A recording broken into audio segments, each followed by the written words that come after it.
Sebelum memulai, kita akan melakukan beberapa persiapan. Tentunya kita harus buat folder dulu, namanya tutorial JavaScript. Saya buat di dalam htdocs. Nanti di dalam folder ini ada HTML sama CSS. Tentu ada JavaScript yang nantinya kita buat. Jika sudah dibuat, folder ini kita taruh ke halaman editor biar terlihat seperti ini. Saya gunakan Sublime Text untuk menuliskan JavaScript-nya. Di sini sangat sederhana. Untuk HTML seperti biasa kita buat struktur HTML5 yang dimana HTML itu mengambil satu CSS dan CSS-nya seperti ini. Sangat simpel. Saya mengatur jenis tulisannya dan memberikan margin di dalam body. Kita sudah hubungkan CSS-nya. Nah, sekarang di video ini yang pertama kita harus tahu dulu bagaimana cara menghubungkan file JavaScript dengan HTML. Tentu cara ini sama seperti dengan CSS, ada dua cara. Yang pertama ada cara internal dan eksternal. Nah, internal di sini artinya kita menuliskan langsung di dalam dokumen HTML-nya. Aturannya sendiri kita harus menuliskan perintah namanya script sebagai pembuka dan penutup. Lalu di dalamnya akan ada kode JavaScript yang kita tulis. Misalnya di sini saya tulis perintah console log, kita tampilkan string hello world.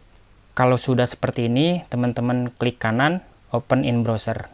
Tampilannya seperti ini, tapi kalau teman-teman lihat, klik kanan di browser, inspect element. Di bagian konsol, teman-teman bisa lihat ada string hello world, artinya kita berhasil menjalankan kode JavaScript-nya.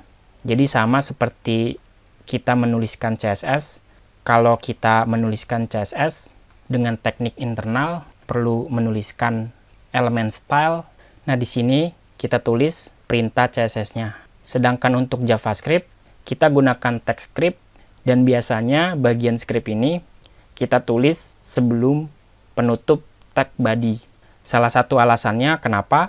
Agar kita memastikan semua elemen HTML sudah benar-benar ditampilkan atau sudah benar di-load semuanya, baru kita melakukan sesuatu dengan JavaScript.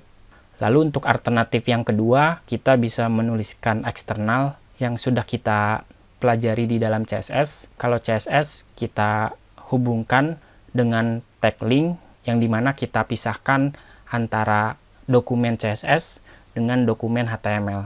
Begitupun untuk JavaScript. Jadi bagian kode JavaScript-nya kita simpan ke satu file. Misalnya kita buat file baru, klik kanan new file, kita paste kodenya, kita save, kasih nama aja, namanya main.js. Pastikan formatnya .js, kita save. Nah, kalau sudah seperti ini, artinya kita memisahkan antara JavaScript, CSS kita pisahkan, dan kedua file tersebut kita hubungkan ke dalam dokumen HTML-nya.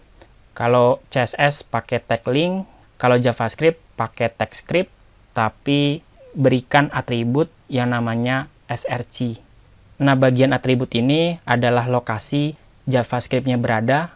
Karena JavaScript saya langsung, kita langsung tulis namanya main.js. Jadi panggil langsung nama filenya. Tentu berbeda kalau teman-teman membuat satu folder untuk JavaScript-nya. Kalau teman-teman buat folder baru, klik kanan, new folder. Berikan namanya JS. Kita masukkan ke dalam folder. Sekarang JavaScript-nya sudah masuk folder, artinya lokasinya kita ubah. Kita harus tentukan dulu folder JS, lalu di dalam folder JS ada main.js. Kalau teman-teman save, kita bisa lihat hasil yang sama seperti ini. Tentu tidak ada yang berbeda, tapi di dalam kode kita jauh lebih rapi. Karena dari penulisan seperti ini, inilah yang kita rekomendasikan untuk membuat satu JavaScript yang kita pisahkan dan hubungkan ke HTML. Dan itu adalah cara penulisan eksternal. Cara untuk menghubungkan JavaScript ke HTML, caranya sama seperti di dalam CSS. Kalau teman-teman sudah belajar tentang CSS, pasti tidak akan bingung dan tidak akan merasa kesulitan. Karena ini adalah basic dari penggunaan JavaScript-nya.